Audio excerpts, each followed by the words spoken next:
Assalaamu calaykum asxaabta kusoo dhawaada kanaalkeena Taamid Recap. Filimku wuxuu ku bilaamayaa bandhig xafladeed taasoo ka dhacaysa gobolka Ohio ee dalka Mareykanka.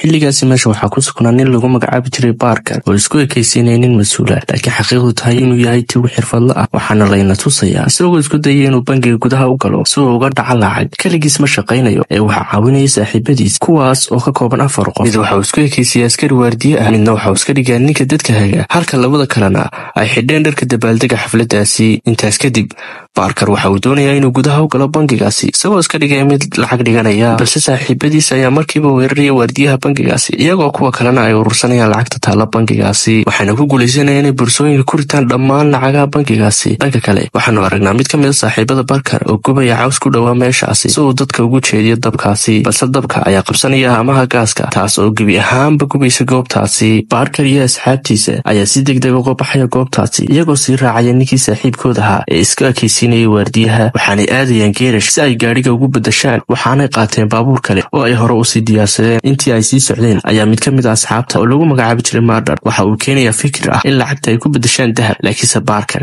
ayaa diidaya fikirkani isagoo doonaya in lacagta lagu qaybsado si siman, balse Murder iyo asxaabtiisa kale ayaa kasoo horjeedsanaya fikirka Parker. Waxaanay markiiba ku fikirayaan inay la dagaalamaan isaga, waxaana isku dagaalayaan gudaha gaadhigaas. Intaasi kadib Parker ayay toogteen kana tuureen gaadhiga, waxaana isku dayeen inay u dhammeeyaan, laakiinse dhaawac halis ayaa gaadhay, waxaanay moodayeen inuu dhintay. Dhanka kale waxaana la tusayaa iyadoo kooxa beeraleyihii ay arkeen Parker oo xaalad xun ku jira, balse weli uu nool yahay. Beeraleyda ayaana ula soo cararaya meel hosbitaal ah. 2 maalmood kadib Parker oo hosbitaal jooga ayaa soo miirsanaya, balse markiiba waxa uu TV ka arkayaa war sheegaya in saaxiibadiis boolisku baadhayaan, isaguna uu ku jiro arrintaasi. Intaasi kadib Parker oo aan bogsanaya isku dayay inuu hosbitaalka ka baxsado isagoo iska dhigaya dhakhtar. Intaas kadibna waxa uu kaxaysanaya ambalaasta hosbitaalkaasi isagoo aadaya halkaasi beeraha. Naftiisa ayuu in muddo ah kusoo dawanaya halkaasi. 3 maalmood kadib Parker waa uu caafimaaday, waxaana uu xaday baastoolad iyo baabuur si uu u sii wato safarkiisa. Waxa uu wacaynin isagoo u sheegay inuu taayirka ka bedelo. Intaasi kadib waxa uu gaadhayaa geerashka, se marka geerashka uu galo ayuu isku dayayaa inuu dhaco dhammaan lacagta taala isagoo la dagaalamaya nimanka geerashka. Waxaana uu sii wadanaya gaadhigaasi isagoo raadinaya Murder iyo saaxiibadii. Sidoo kale waxa uu wacayaa aabihiis oo lagu magacaabo Harley, isna ah tuug weyn oo kale. waxaana uu weydiinayaa saaxiibadiis. Odayga ayaa u sheegaya inaanu arag, waxaana uu soo jeedinaya inuu booqdo kalaab uu lahaa Murder walaalkiis laguna magacaabo John una yaala koonaha magaalada. Isla markiiba Parker waxa uu soo aadayaa kalaabka, waxaana uu weerar ku qaadaya John isagoo weydiinaya meesha uu joogo walaalkiis Murder. Isla markaana waxa uu sheegayaa in dadkaasi ay joogaan magaalada kana karaysteen hotel la yidhaaho Palm Beach oo ku yaala dhanka xeebta. Parker ayaa mar kale wacaya aabihii una sheegaya inuu ka tago guriga si aan loo soo weerarin, sidoo kale uu sii kaxeeyay xaaskiisa. Dhanka kale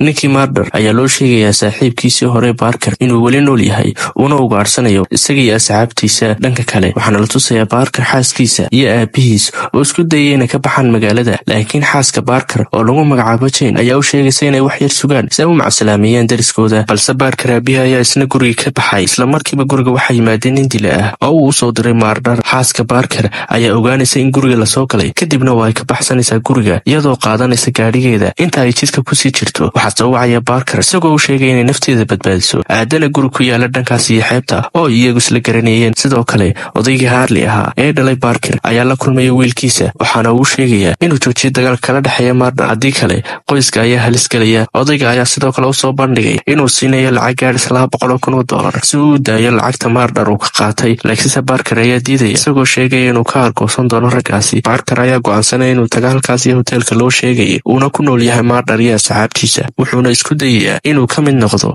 kiraystayaasha hoteelkaas isagoo markaas samaysanaya dhalasho cusub iyo ID cusub. dhanka kale waxaa layna tusayaa gabadh lagu magacaabo Leslie oo la nooleed hooyadeed. gabadhaas waxay ka mid ahay shaqaalaha hoteelkan, balse waxay isku dayaysaa inay wacdo mid ka mid a customarka kaasoo doonaya in laga kareeyo guri kaas oo ahaa Parker ayaa markan u bedelay magaciisa Daniel. inta la joogo goobtaasi gabadha ayaa Parker waxay tusaysaa guryo badan oo uu kiraysto, sidaa daraaddeed waxaanu arkaynaa guri ku yaala meel gaara. waxaana u sheegaysaa gurigaasi inay iska leeyihiin dad khaas ah, laakiinse Parker ayaa markiiba fahmaya inuu gurigan kiraystee Murder Murder iyo kooxdiisa. Markii la gaadhay habeenkii, gabadha ayaa baadhaysa waraaqaha Parker, balse waxay ogaanaysaa inuu iska bedelay magaca, sidoo kalena waxay ogaanaysaa inuusan wax lacag bixin. Sidoo kale Leslie ayaa ka helaysa email digniin ah kombaniga ay u shaqayso, kaas oo uu sheegaya in iyadu keentay macmiilkani. Dhanka kale waxaa layna tusayaa Parker oo soo koraya gurigii ay kireysteen Murder iyo kooxdiisa, isagoo markaasina si dhuumasho leh u soo gelaya, balse isla markiiba wuxuu arkayaa Murder iyo kooxdiisa oo u socda dhankaas iyo suuqa. Parker ayaana isku dayaya inuu gudaha u galo guriga, isagoo burburinaya dhammaan qalabka u yaalay meeshaasi. Sidoo kalena waxa uu soo ogaanayaa qorshayaashooda. Intaasi kadib, kooxda ayaa gurigooda kusoo noqonaya, balse markiiba Parker ayaa si nabad leh uga baxaya goobtaasi. Marka uu banaanka u baxana, waxa uu sii raacayaa gabadhii Leslie ahayd gaadhigeeda. Gabadhii ayaa u sheegaysa inuu khiyaamay, sidaa daraadeedna lagu leeyahay lacagtii hoteelka. Parker ayaa gabadha la murmaya, waxayna u sheegaysaa inuu isdejiyo, wax walbana hagaagi doono. Sidoo kale waxa uu sheegayaa inay qariso wax walba uuna siin doono lacagta ay u baahan tahay. Intaasi kadib, Leslie iyo Parker ayaa isku raacaya guriga, waxaana uu sheegayaa kooxdan iyo qorshayaashooda. Waxaana uu sheegayaa inay kooxdan doonayaan inay xadaan dahab yaalla meel, dahabkaasi oo ay leedahay boqoradda hoteelka. Intaasi kadib, Leslie iyo Parker ayaa waxay isku raacayaan guriga boqoradda, balse Parker ayaa waxa uu si lama filaan ah u arkaya kooxdii Murder oo iska dhigaya saraakiil joogta guriga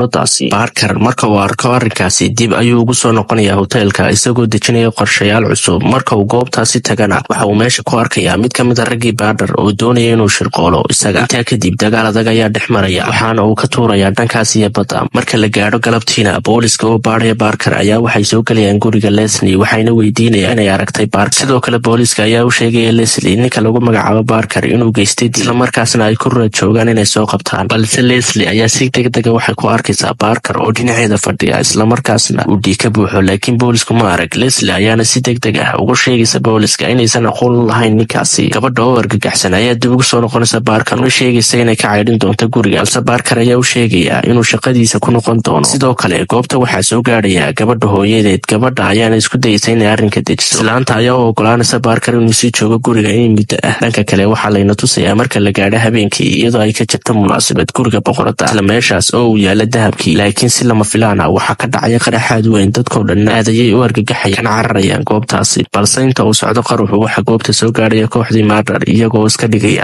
dhigaya markaasi debdemis. Intaasi kadib waxay isku dayayaan inay dhacaan dahabkii meesha yaalay. Kadib marka ay qaataan Murder iyo kooxdiisu alaabtii, ayay isku dayayaan inay ka baxsadaan goobta, balse isaguna waxaa meesha isku qarinayay Parker oo daawanayay arrinkani. Sidoo kale Leslie ayaa iyaduna ku sugnayd goobtan, balse Murder iyo kooxdiisa ayaa ogaanaya in aagani uu ka dhow yahay Parker, sidaas daraadeedna waxa uu ka amrayaa inay baadhaan ninkaas. Sidoo kale waxa uu qabanayaa Leslie, wuxuuna ku qaylinayaa inuu dili doono haddii uusan aagan iman, balse Parker oo goobtaasi ku sugnaa ayaa waxa uu dilayaa mid ka mid a kooxda Murder, taasi oo sababaysa inuu aad u sii xanaaqo Murder. Waxaana ay isku dayayaan isaga iyo saaxiibadii inay baadhaan Parker, isagoo gabadha Leslie uga tegaya mid ka mid a ciidamadiisa, halka Leslie ay shukaansi iskaga jeedinaysa ninkii. Isla markiiba waxay kala soo baxaysaa bastoolad miiska hoostiisa, taas oo halkaa ugu dhammaynaysa mid ka mid a ciidamada Murder. Sidoo kale Murder ayaa waxay ishelayaan Parker, halkaana uu ku dhex marayo dagaal aad iyo aad u culus. Parker ayaana ku guulaysanaya inuu midi ku dhufto Murder, halkaasna uu ku dhammaystiro. Laakiin nasiib xumo, Leslie waxaa bastoolad ku qabanaya mid ka mid a raggii kasoo hadhay ciidamada Murder, laakiin Murder ayaa si xeeladaysa ku dilaya ninkii, gabadhana badbaadinaya. Intaasi kadib, Leslie iyo Parker ayaa soo qaadanaya qayb ka mid a dahabkii boqoradda, waxa uuna kula heshiinayaa Leslie inuu $200,000 siinayo marka uu iibiyo dahabka, halka inta kale soo hadhayna uu siin doono reerkii beeraleyda ahaa ee soo badbaadiyay. Muddo kadib, Leslie oo gurigeeda joogta ayaa waxaa loo keenayaa